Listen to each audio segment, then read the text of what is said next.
I stood at the window and watched as the car pulled into the driveway, turned right, and disappeared into the street. I wondered why I wasn't more upset. I had just watched 10 years of my life go away. Wasn't I supposed to feel something? Wasn't there supposed to be something other than a shrug and, well, I guess I should go take care of this dripping faucet?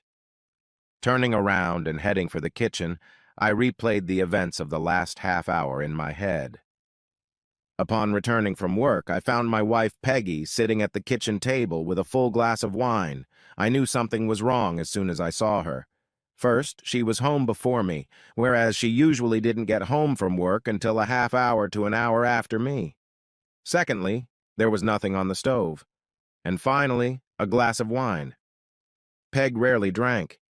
No sooner had I entered the room than she asked me to sit down, and she had something to say. I got a beer out of the refrigerator and sat down across from her. "Rob, I know you see this. Something unsynchronized has happened between us in the last 6 months. I have no idea why we're drifting apart. I don't know if it has anything to do with me or you, but something is wrong. I tried to talk about it, but all I heard was that we're just going through a rough time and things will get better. I've decided that we need to break up. I'm not talking about divorce, just separation for a while. I think I need some space, Rob. I need to get away and look at my life and figure out what's causing the breakup between us. You can think about it too." "Come on, Peg, it's not that bad. Sure, we have some problems. You can't have a marriage without them. But two people can't solve problems if they're away from each other and not talking. Talking isn't going to help, Rob. You only see one problem in our marriage. According to you, our only problem is that we don't make love. Your solution to the problem is for me to get naked and let you do whatever you want to me. As far as I'm concerned, there's more to it than that. We don't make love anymore because I don't want to. We don't snuggle together anymore because I don't want you to touch me, and I don't know why I don't want you to touch me. I still love you. I love you as much as I did the day we got married, but something is wrong, and I don't know what it is. I need some space, Rob. I need to be alone to figure it out." "So you want to throw 10 years of marriage out the window?" "No, Rob. I just think we need some time apart. I've already packed my stuff in the car. I'll stay with my sister until I find a place of my own. I'll call you once a week to keep in touch." She got up and said, "I have to go. I told Mary I'd be there by 7. She turned and left without even kissing me goodbye, and that in itself told me everything. It didn't take long for word to spread that Peggy and I had broken up. Most of our friends sympathized with me and tried their best to cheer me up. Peggy would call me once a week and ask how I was feeling, and I'd say I was doing fine, and then I'd ask how she was feeling, and she'd say she was fine. Then I'd ask her if she was ready to come home, and she'd say not yet. Peg had been gone for 6 weeks when I started hearing disturbing things, like she had a boyfriend. I didn't want to believe it. I wanted to believe that it was just like she said, that she just needed some time alone to get her thoughts in order, and then she'd come home. I kept hearing different things, so I decided to check out the rumors. I would find out where Peg was staying, do a little investigation, and put an end to the rumors. But no one could tell me where she was staying, either couldn't or wouldn't, and I started to think that something about the situation stunk to high heaven. I had dinner with my friend Tom and his wife Tanya, voiced my concerns, and let slip that I was going to hire a private investigator to find Peg and either confirm or deny the rumors. I saw Tom look at Tanya, and she gave him a slight nod. "Save your money, Rob," Tom said. "The rumors are true. Most people who know you are in the know but won't tell." "What's that?" "That Peggy left you to live with Adam White." "Adam White? Who the hell is Adam White? I've never heard of him." "He works with Peggy. And she just left me to live with him? That doesn't make any sense. If she was going to do that, why didn't she just divorce me? What's all this nonsense about separation?" "Rob, you know Peg. She plans, makes backup plans, and then makes plans in case the backup plan doesn't work out. She's been dating White for almost a year, and I assume she's organized it so she can go home if life with White doesn't work out. And everyone knows it, but no one told me? My goodness, what a wonderful group of friends I have. I stood up, threw my napkin in the middle of the table, and said, "I'll walk myself," and walked out. On the way home, I thought about what I had just learned.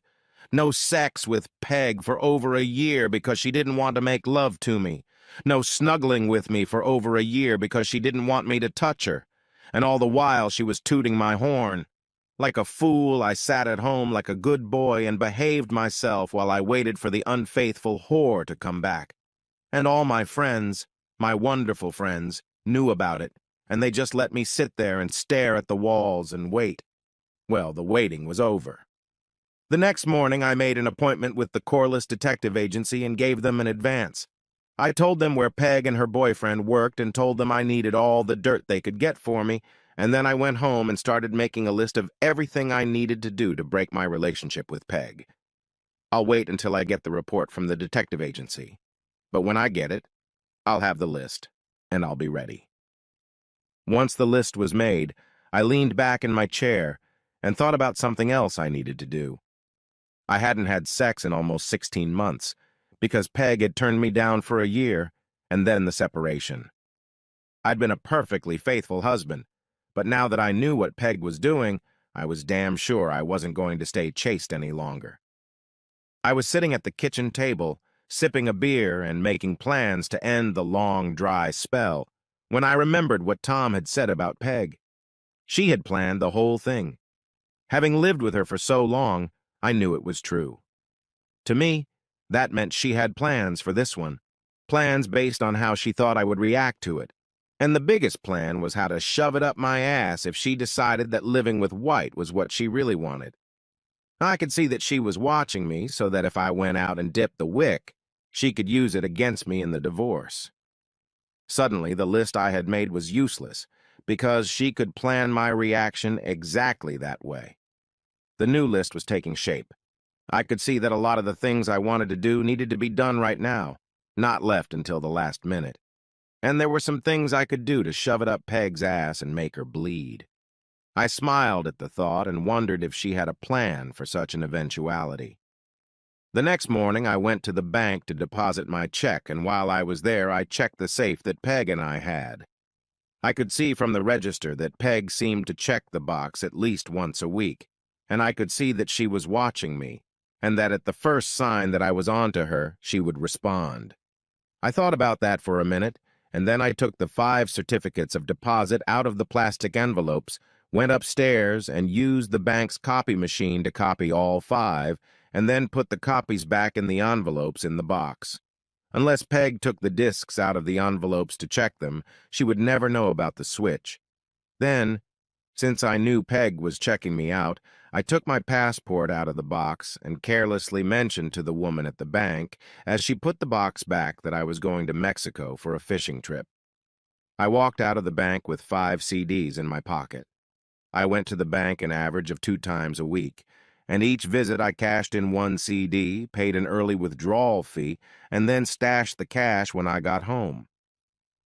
I didn't believe in credit cards because I thought you could easily get into trouble with them, so I had an American Express in my name, on which the full balance is paid when you got the bill, several gasoline company credit cards, and 1 Visa card with a low limit. Peg, on the other hand, had a good half-dozen credit cards in her name, and some of them had high limits. I knew the limits because I paid the bills every month, made a list of the balances on the accounts, and set it aside. I sat down and made a list of all the things I wanted to have, and then I went online, and over the next 2 weeks I started spending money on Peg's credit cards. She would be saddled with credit card debt when I left, and I intended to see to it that it was substantial. I upgraded my computer and got a new Dell with all the accoutrements. I bought a Remington 700 on eBay and a whole bunch of other stuff like a digital camera and a modern phone that did everything but make scrambled eggs. The house belonged to Peg. It had been left to her by her parents, so I had no rights to it, but we used it as collateral for an open line of credit when we put in the pool and hot tub, and both of our signatures were on the account. We paid off everything we borrowed, but the line of credit was still open.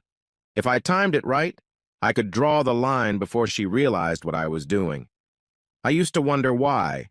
When she decided we needed a trial separation, she packed up and left me in her house instead of asking me to leave. Now I knew. If I was in the house, I was obviously waiting for her return. I was seeing the separation as something temporary from her point of view. Then I closed my 401k at work, paid my fine, and then put the money away. Then I leaned back in my chair and waited for the private investigator's report. The only thing I couldn't figure out was how to discreetly complete it. I couldn't have anyone watching my search. I decided that on weekends I would have to get out of town for fishing. She knew I liked to fish and that I did it often, and she knew from the catches I brought home that I did go fishing, so I doubted she would pay a private investigator to follow me. She doesn't need to get too carried away, right? After all, wasn't I a fool? Hadn't she been messing with my head for over a year? It was Friday, and I was just about to leave work when I got a call from Tanya asking me to stop by their place on the way. I tried to refuse, but she told me it was very important, so I said I would come over. When I walked in, she let me in and led me into the living room where I found Tom sitting in a soft armchair. He stood up and extended his hand to me. I shook it, and then he motioned for me to sit down and make myself comfortable while he got me a beer. Tanya needs to talk to you, Rob, and you need to know that I agree 100% with what she's going to say.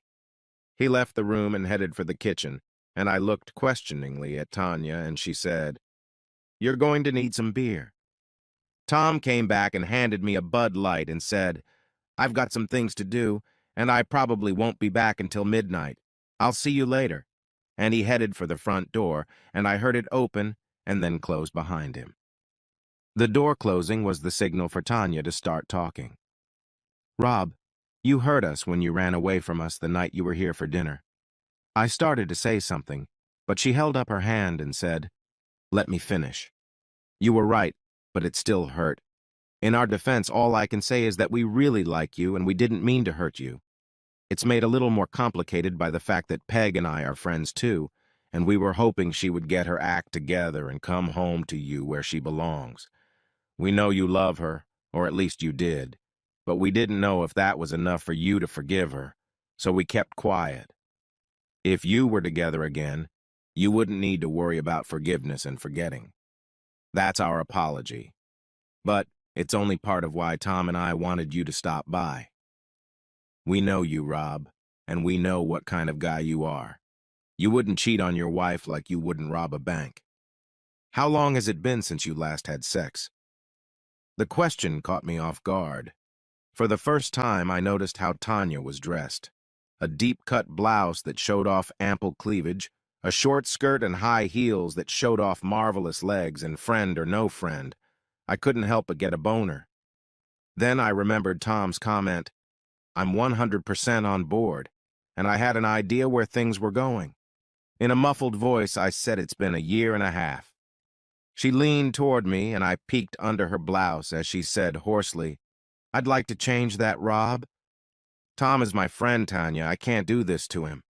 I started to get up, but she grabbed my arm and pulled me down. "Tom's fine with it, Rob. That's why he left, to give us some alone time. It's not a pity fuck or a mercy fuck, Rob. Tom and I have been discussing this for months.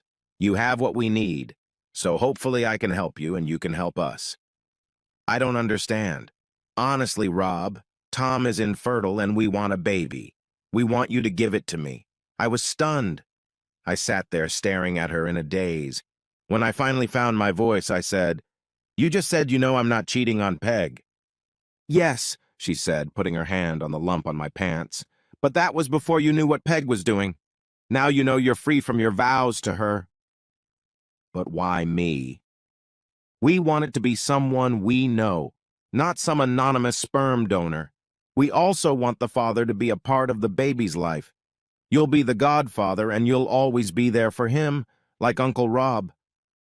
"That doesn't make any sense, Tanya." "It does make sense. What if something happens to me and Tom? Who better to take care of the baby than Uncle Rob? On the other hand, God forbid the baby needs a liver transplant or something. And even if we did, would he help? If we were on a waiting list, how long would we have to wait to find a donor who was a match? No, Rob, we've thought this through. We want you to be part of our family. On the other hand, you're not going to tell me you don't find me sexy, are you? She squeezed the hard lump in my pants and said, "That speaks volumes about your reaction." And then she knelt down in front of me and pulled my zipper down. There are advantages to being the father of my child, Rob. We'll have to make love many, many times to make sure I get pregnant. I won't limit you to the days when I'm most fertile. In fact, I won't even tell you when they are. It could take weeks, Rob. Weeks and weeks. And you've been without sex for a long time. We'll help each other, she said. Now we can go to the bedroom and do some serious procreation. I kissed Tanya one more time before I went home, and before she let me out the door, she kissed me and thanked me for what I had just done. I'd like to do this every day until I get pregnant. But Tom is used to making love 3 or 4 times a week, and while he doesn't mind us seeing each other, I won't offend him. Call me tomorrow, okay? All the way home, I thought about what had just happened, and as I pulled into the driveway, it occurred to me that if Peg was watching me, she would find out about my visits to Tom and Tanya, and notice that Tom had left, and I had stayed a few more hours. The next morning, I called Tanya and explained my thoughts to her, but she told me not to worry because Tom had not left. He had gone down to his basement workshop and stayed there until I left. This information got me thinking. It was one thing to make love to Tanya when Tom was gone, but could I do it if I knew he was in the house? Tanya must have known what I was thinking because she said, "Don't worry, Rob. Everything will be fine, I promise." That same day, I got a call from Tom inviting me to have a drink with him after work. It was a bit awkward. Try sitting down with a guy you've known for 20 years, who's a good friend and whose wife you just had a consensual fuck with. He must have known what I was thinking, so he got right to the point. "I know this is awkward for you, Rob. Hell, buddy, it's awkward for me. But I have to talk to you about the situation we're in. First of all, and I told you this when I left you and Tanya alone, I agree 100% with all of this. I mean, also, Tanya didn't tell the whole truth. I know she told you about wanting a child and that I was infertile, but she didn't tell you everything else. Honestly, buddy, I can't get it up. I couldn't make love to Tanya for over a year. Oh my God. That's why she was so hot last night. She was playing catch-up, and telling me she didn't want to hurt Tom was her way of covering for his inability. She didn't want me to know he was impotent because she didn't want me to think badly of him as a man. What a difference between her and Peg. Tanya put Tom first even in difficult circumstances, while Peg thought only of herself. I don't know if you got it last night, Tom continued, but Tanya is a very sexy person. My inability to perform had her climbing the wall. She tried her best to keep it together, Rob, but sooner or later she was going to cheat on me. I know it seems cruel, but it was inevitable. I know she loves me and will do everything she can to hide her cheating from me. How can I not understand? If she slept together, she wouldn't be climbing the walls anymore, and I would notice. I love her, Rob. That woman is my life. If I didn't have her, I'd just die, that's the problem. If she slips away and cheats on me behind my back, I can't live with her. I'd know why she did it, and I'd understand why she did it. But I can't live with that kind of dishonesty. The only solution, at least as far as I could see, was to do it openly. But Tanya isn't the kind of woman who will agree to take a lover and go into the bedroom while I sit in the living room and watch TV while she fucks. She could probably do it with a stranger in a motel room when I don't know, but she couldn't just do it with a guy when I'm around and then with another guy the next week and another guy the week after that. We needed someone steady, someone we both loved and felt comfortable with. We sat down and made a list of possible candidates, but we couldn't agree on anyone. We kept coming back to you, but we were afraid that if we started with you and then Peg came home, it would stop and we'd have to start all over again. And you can rest assured, Peg will eventually come back to you. Everyone who knows Adam White knows he's an asshole, and Peg will soon find that out and come home to you, sure that you have no idea what she's been up to. I can't understand why she thinks you're so stupid. I can only guess that she thinks you love her so much that it would never occur to you that she might be up to something. I had to chuckle. She pretty much understood me correctly because that's how it was, and it was only because the separation dragged on that I finally sensed something was wrong. Well, now you know, and I know that now Peg is history, even if she doesn't know it. I know you won't take her back under any circumstances. It freed up Tanya and me to approach you. Tanya and I want Rob's baby, and Tanya needs sex, and until the doctors find and fix my problem, someone else has to provide that sex life for her. I know it sounds stupid, but you making love to my wife is going to save my marriage. You just need to get used to the idea that I know and that there is nothing wrong with me. I didn't know what to say. This was all so out of the ordinary that I found it hard to believe. Tom stared into his glass and then looked at me and said, "It kills me that I can't take care of my wife, Rob, but if I lose her, it will kill me instantly. I need you to do this for me, friend. I really do. Can I count on you to do that?" I stared at him for a few seconds, then nodded affirmatively. On Sunday, I invited Tom, Tanya, and 3 other couples over for a barbecue, and when the other couples left, Tom went into the study and played on my computer while Tanya and I went upstairs to my bedroom. By the time I had undressed, Tanya was lying on the bed with her legs spread wide and begging me to hurry up.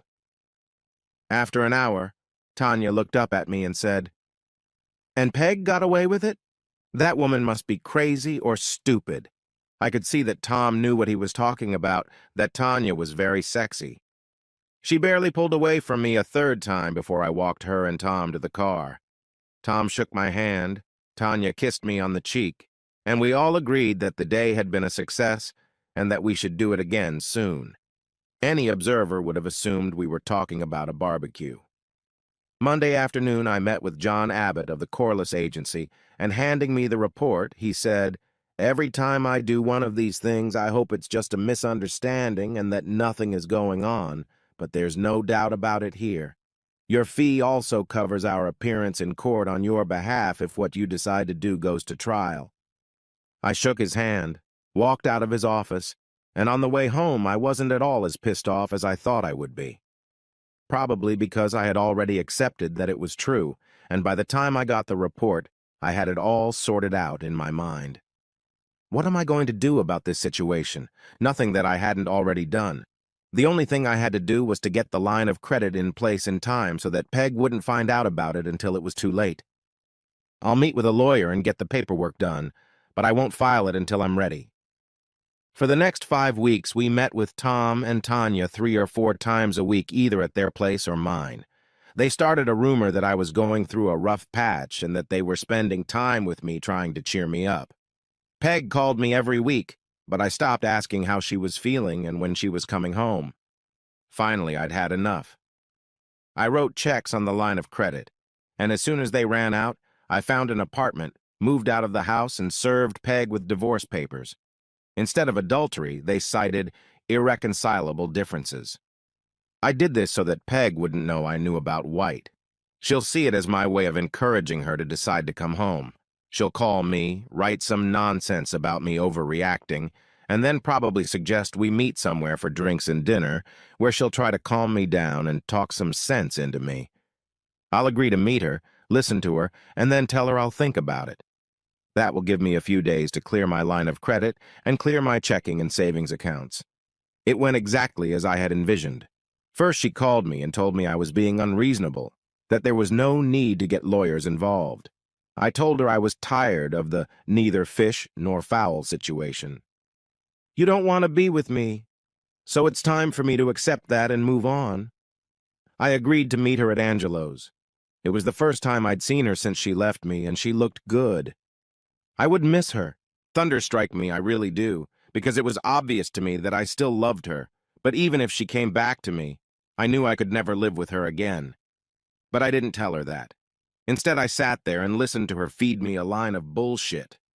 She's been seeing a shrink, and that shrink has been helping Peg understand blah, blah, blah, and Peg is making good progress, and all she needs is a little more time. I know this is hard for you, baby, but it's hard for me too. Please, baby, just give me a little more time. I said I would think about it and let her know. I waited 2 days and then called my attorney and told him it was time to move on to step 2. He canceled the divorce papers and sent Peg a notice that the filing was canceled. Peg called me from work, thanked me, and told me I wouldn't regret it. I smiled, knowing I wouldn't regret it, but she didn't know why. But she would find out soon enough. That night I had dinner at Tom and Tanya's, and after dinner Tanya and I retreated to her bedroom. And when Tanya spread a blanket for me, she said, "Can we make love tonight instead of having sex? I'd like to make love to the father of my child." "Are you sure?" "Positive." The home test showed me on Tuesday, and the doctor confirmed it this afternoon. "You're going to be a daddy." We only did it once that night, but it was a long, slow, and very enjoyable session. When it was over, I told her that I probably wouldn't see her again soon. I'm going to finish this farce with Peg and White this week, and I may have to go out of town for a while.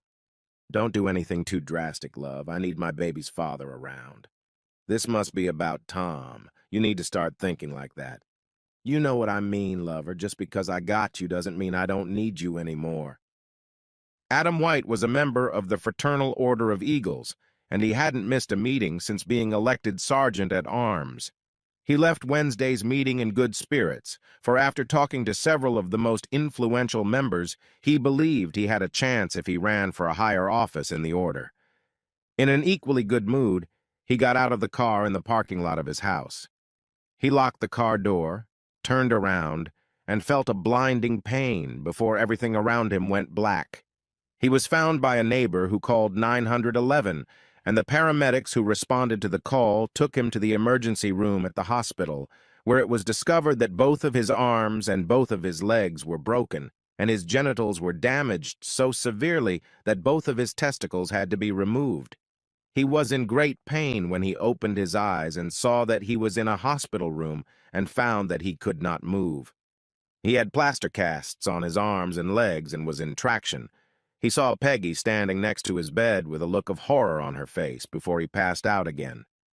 Of course, I wasn't there, but I got a full description of what happened when a man entered the room, walked over to Peg, who was standing next to the bed and looking at White.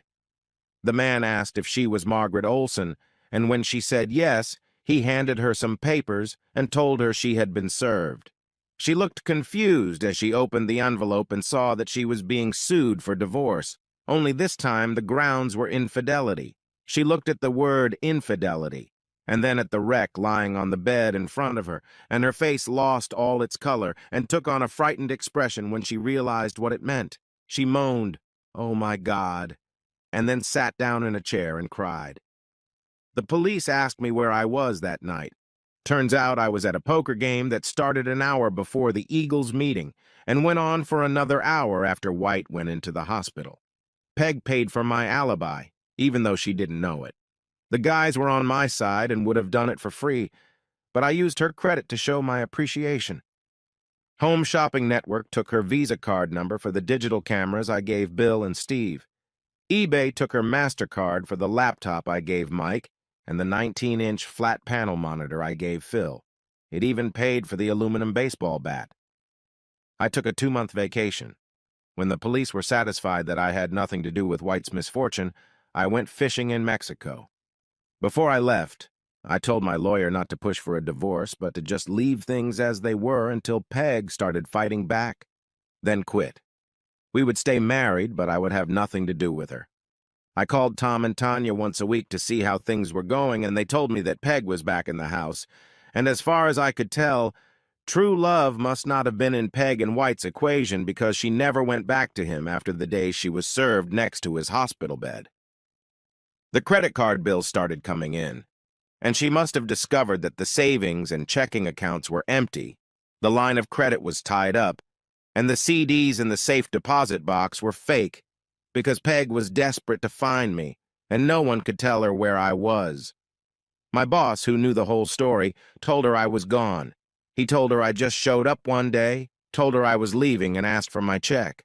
Basically, he made her believe I left without warning. He didn't tell her that, but he made her believe it. After calling my attorney and demanding that he set up an appointment with me, she found out that I had dropped the divorce proceedings, paid him off, and that he no longer represented me. She had no choice. 4 months after I left to go fishing, she declared bankruptcy. She eventually lost her house and had to ditch her Lexus and start driving a used Geo. When I got back from Mexico, I rented an apartment on the other side of town and tried to stay away from places where she could see me. Tanya was 5 months pregnant and looking even hotter than before, and we picked up where we left off. This time we didn't have to worry about whether anyone was watching me, and 2 or 3 times a week she slept over at my place, or I at hers. Peg found out about my return 2 months later, and one day when I came home from work, I found her waiting for me in the parking lot. She got out of her car and headed toward me, but I ignored her, got into my car, and drove out of the parking lot.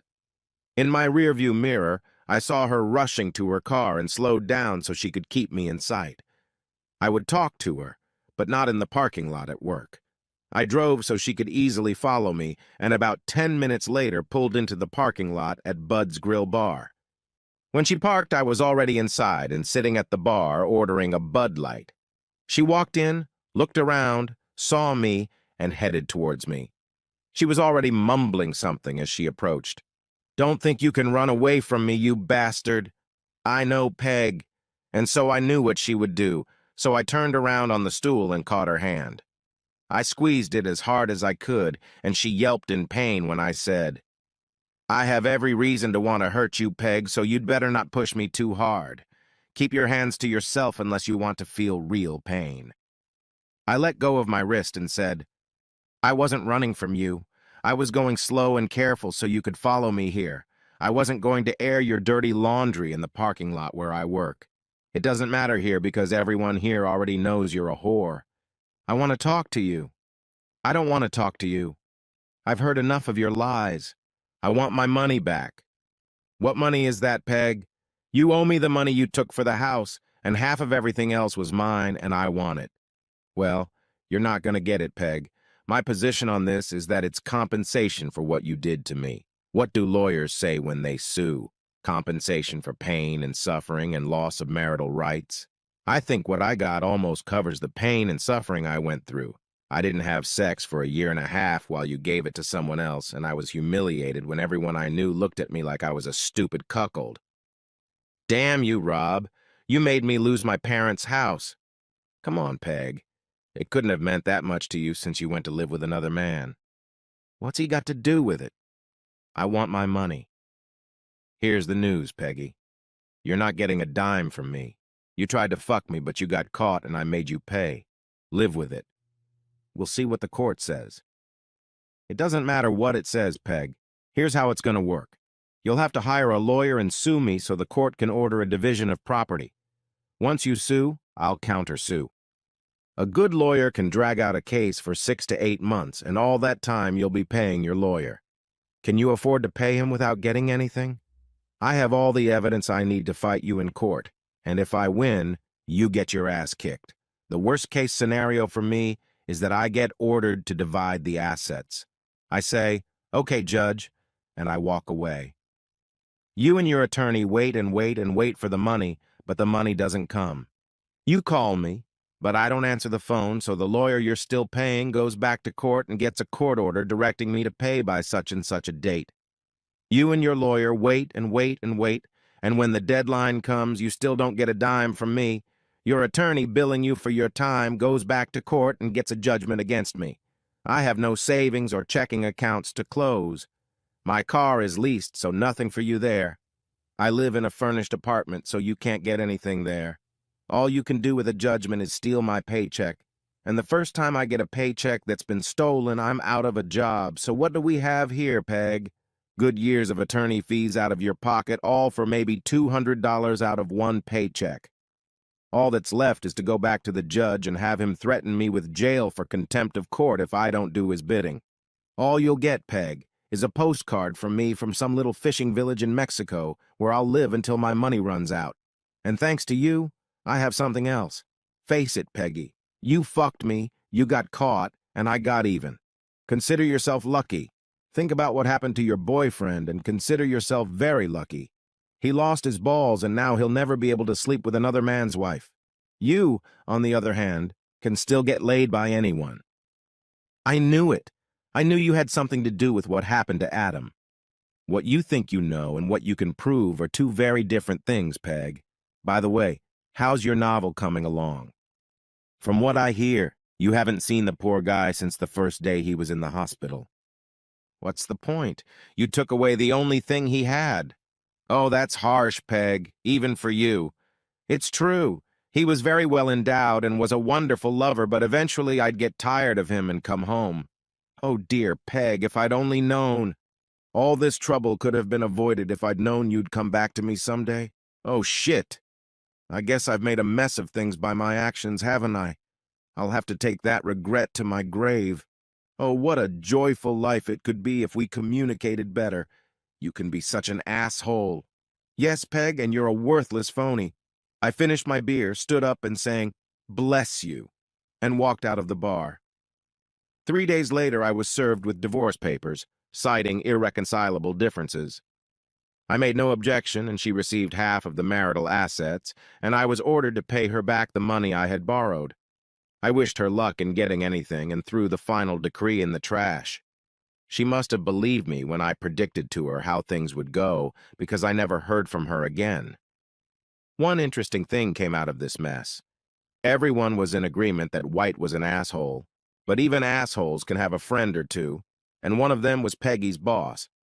He didn't like the way she treated White after his misfortune, so he fired her. Well, not exactly fired. The recession called for downsizing, and Peggy was downsized, but everyone knew she was fired.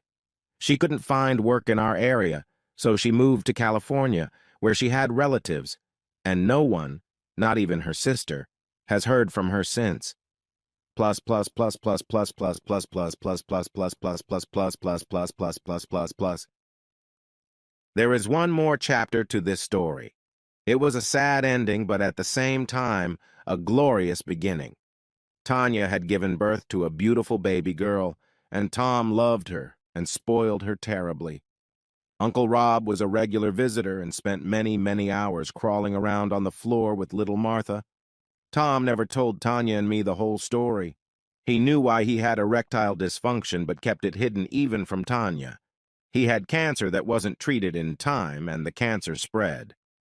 After his funeral, Tanya handed me an envelope. On the front of the envelope was written, "For Rob only." I looked at her and she shrugged and said, "I have no idea. It's addressed to you, so I don't know what's inside." I opened it and read, "Hey, buddy, if you're reading this, I'm leaving. There was a reason I chose you. Yes, it was me, not Tanya, to be the father of our child. I knew I wouldn't be there for them, and I wanted someone I could trust to be there to watch over them. I knew I could count on you. Don't let me down, brother. Take care of our girls." I held out the letter to Tanya, and she read it and cried. I hugged her to comfort her, and she asked me what I was going to do. I would do exactly what he suggested. Take care of my girls. 6 months later, Tanya and I got married.